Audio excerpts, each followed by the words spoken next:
I left Dr. Nassari's office completely beside myself with grief. But I decided not to tell my family because they were at Disney World to have a good time and I didn't want to be a downer. So I met up with them at the resort and we went to the big talent showcase.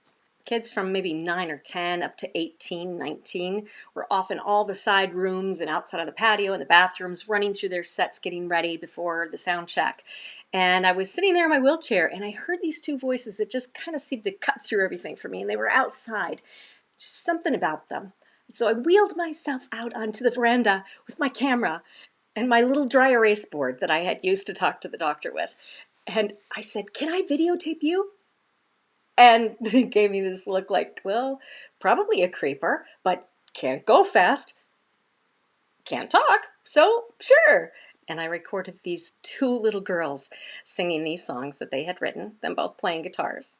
I've got a hold on, but not too tight. Don't hesitate to turn off the light and listen to the sounds of the night. I can't be someone who keeps my clothes, but listens to my mind and thinks and knows how to live my life. Hold on a little longer. It's just inexplicable, but I knew that this was an important moment. There were only two of us in wheelchairs at this event, so I was seated next to Karen Command. And we exchanged pleasant conversation, me dry erase noting and her talking back to me, and the kids were performing, and then the two little girls stood up. And I wrote her a note and I said, "These girls are amazing. I recorded them earlier." And she went, "They're my girls." What are the odds? Knowing at that time that I was never going to talk again, on top of having experienced everything I have as a singer, I felt like I needed to warn her about every possible concern I had for these girls. I spent 25 years in radio. I've worked with a lot of label artists. My husband spent over 10 years Sony Records. And so we know a lot of the back end of what happens with artists, and it can be really damaging to their careers and to people, things like that. And I just thought they're sweet, wonderful Canadians, nicest people on earth. And I just wanted to warn her. So I was writing as hard as I could. And I said, their writing skills are amazing. They're going to be able to go somewhere. They're going to get attention. Here's what's going to happen. People are going to come and they're going to tell them to do this, and then that's going to happen, and this is going to happen because of that. You need to watch out for this. And I'm like warning her of all these things. And she said, "Wow, I didn't know that. Oh, we didn't think about that. We've been talking about getting them a vocal coach. Do you know anyone?" And my new friend next to me in the wheelchair was the first person I told that I was never going to talk again. But I went on to tell her some of the things that I had learned the first time in recovering my voice. Everything I tried that didn't work. My opportunity to test breath support, posture, all these other things. And I went down the line and I said, these are the things that you're going to have options from. This is why this one won't work for them. This one won't work because that. Don't waste your money on this. Don't let people tell them that. Please don't. And she said, "Well, where can I send them?" And I said, I can't tell you where. Somewhere in that conversation, during that showcase, she decided that they were going to hire me as a vocal coach for the girls, even though I couldn't talk. And I said, "No, thank you. I'm never going to talk again. I can't coach if I can't talk. If I can't talk, I can't sing. It's not going to work." And in that wonderfully optimistic, very kind Canadian way, she said, "You did it the first time. You'll do it again. You give us a call as soon as you get your voice back." If it weren't for that chance meeting, if it weren't for that day, I never, ever would have tried to get my voice back from what was an absolutely unrecoverable voice-ending condition, or so I was told. Getting my voice back the second time was even harder. I built on everything I learned the first time. I guess I thought it would be easier, but now I had a completely different set of problems. Everything I learned the first time wasn't by plugging in all the wisdom of the ages from all these different techniques people had told me. I tried them all first and they failed. It was from purely getting in touch with what my voice did, what it needed, and how it felt. When does it feel bad? When does it feel good? When does it make sound? When does it not make sound? When does it fall apart? You hear and feel these things all the time in your voice. I really want you to start paying attention to what things feel like in your voice. As I started recovering my voice the second time and getting that muscle to work again, and then getting the vocal cord to press in, and then trying to get all the notes back, it was an uphill battle. But I did it out of pure guilt, because they were checking in on me every once in a while, waiting to see when I was ready to teach. And I had no one else that in good conscience I could send them to that could keep them from the potential harm that so many singers face all the time. This sweet release, I'm never going back. I'm never going back. You said you'd hold me. And I don't mean professionals. I mean high-use voices like yours. The second time around, I had to learn, I had to adapt, I had to feel more deeply, I had to pay much closer attention. I had to try a whole different set of things because what I used before didn't work because my anatomy was working a different way. I learned incredibly amazing things the second time that I never learned the first time.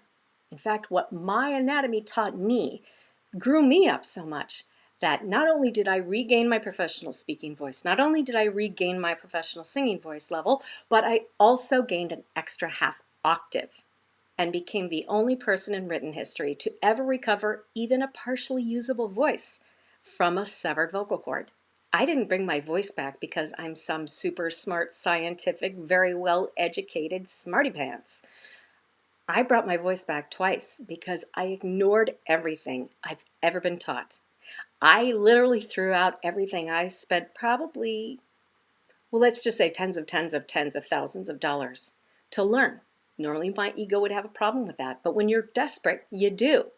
And when it didn't work, I tossed it out and didn't look back.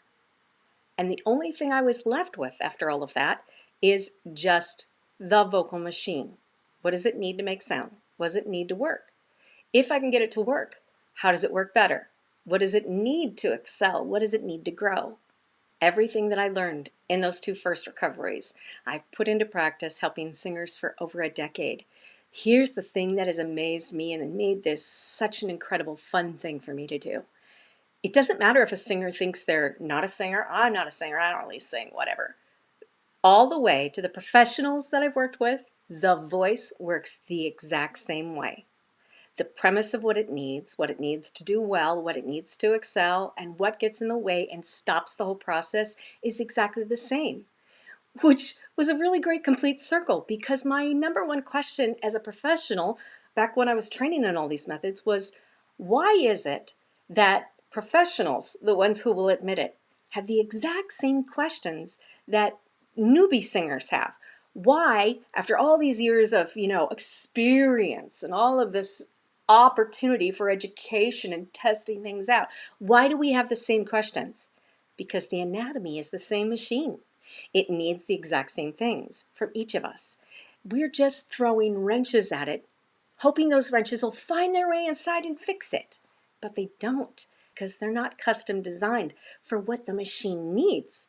And more than anything, what our vocal machine needs is for us to find the wrenches that were put in by other people's tips, by copying other singers and other training, and selectively remove them to strip it down to only the essentials that your voice needs.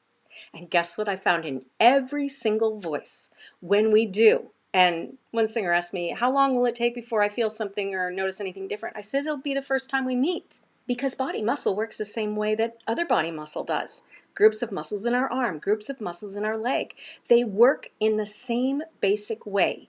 They have somehow made this into this ununderstandable mystery that we must go behind the curtain and pay billions of dollars and somehow have a career so that we can afford to pay for that, so that we can understand, or else have someone who understands it for us.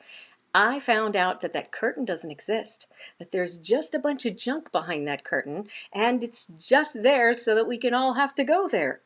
I'm not saying those people don't really authentically care about singers. Most teaching singers of all techniques I've met really do want to help people, but they weren't given the tools to do what your voice needs. And that just breaks my heart. That's why I do what I do. I don't make a living at this because I'm really picky about who I give the truth to.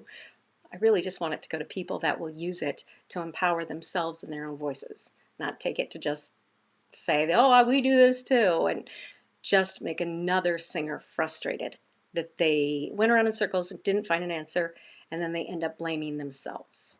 I went through the worst of the worst. I was able to recover my own voice 2 times in 2 extreme, completely different situations. How was I able to do that? Just by understanding that the body is not nearly as complicated as we want to think it is. Just by understanding what it doesn't like. How do we do that? By feel. What doesn't feel good? What hurts? What feels strained? When do you get hoarse? Those are things you start to feel for. Get in tune with your voice, just like you do any other part of your body. If you're doing yoga or you're a weightlifter, you know the difference between workout and tired or sore and probably hurt myself. It's muscle. It's two groups of muscle that run your vocal cords. It's much easier to understand than I think anyone wants us to believe. I want to empower you to understand your voice, to not listen to things that will just drive you into this depression of I'm not good enough and I can never do that, because that's what kills the joy of singing. And a singing voice is not only a part of every living being, but it is meant to be used by you to experience joy. Don't let what other people don't know keep you from that. I hope you'll find lots of great free training and information on the Voice Club, on our YouTube channel, and I hope it serves you well. Reach out to me on our Facebook page, ask me questions anytime, let me know how I can serve you. And just to answer the question I get a lot, I wasn't able to sue and get any award against the two major medical malpractice situations I experienced. I'm not saying that to complain because I was in the Kaiser system. Kaiser is spreading across the United States. And one of the ways that Kaiser keeps their costs low is by making a deal with the state that prevents people that go through things like I did from being able to recover anything. If you can find the money, you can buy 1,000,000 instruments. You can upgrade every month to something newer, greater, better. But you will never get another voice. You've got one. I want to educate you on how to protect it, how to make it strong, how to make the most of it, so that you can experience what it's there to do for you. And that is allow you to experience the joy of singing.